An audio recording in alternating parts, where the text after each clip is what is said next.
Hi అండి. Welcome back to Ravi గారి రుచులు. ఈరోజు మన వంటింట్లో ఎంతో కమ్మకమ్మని, మధురమైన వంకాయ పెరుగు పచ్చడి ఎలా ప్రిపేర్ చేసుకోవాలో చూపిస్తాను. వంకాయ ఇష్టపడని వారు కూడా దీన్ని లొట్టలో వేసుకుంటూ తినేస్తారండి. అంత రుచికరంగా ఉంటది. దీంట్లో మనం వంకాయ ఏసామని మనం చెప్పే వరకు తినేవారికి కూడా తెలీదనమాట.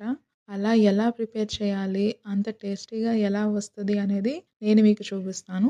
ఇంకెందుకు లేటు ప్రాసెస్‌లోకి వెళ్ళిపోదాం పదండి. ఇక్కడ చూపిస్తున్నట్టు ఉల్లిపాయని, పచ్చిమిర్చిని సన్నగా చాప్ చేసి పెట్టుకోవాలండి. అల్లాన్ని చిన్న చిన్న ముక్కలుగా కట్ చేసి కానీ లేదా తురిమి గాని పెట్టుకోవాలి. కొత్తిమీరను కూడా ఇలా కడిగి సిద్ధం చేసుకోవాలి. కట్ చేసుకొని వంకాయల్ని కడిగి రెడీగా ఉంచుకోవాలి. తర్వాత ఇక్కడ చూపిస్తున్నట్టు పాన్ లో వంకాయ ముక్కల్ని కట్ చేసి వేసుకొని 2 గంటల నూనె వేసుకొని మూత పెట్టి 10 to 15 మినిట్స్ మగ్గనివ్వాలి. వంకాయలు మగ్గేలోపు ఒక హాఫ్ లీటర్ పెరుగుని తరకలు లేకుండా బాగా చిలికి పెట్టుకోవాలి రెడీగా. తర్వాత మగ్గిన వంకాయల్ని తీసి మిక్సీ జార్ లో వేసుకొని ఒకసారి గరక్కమనిపించి ఆపేయాలి.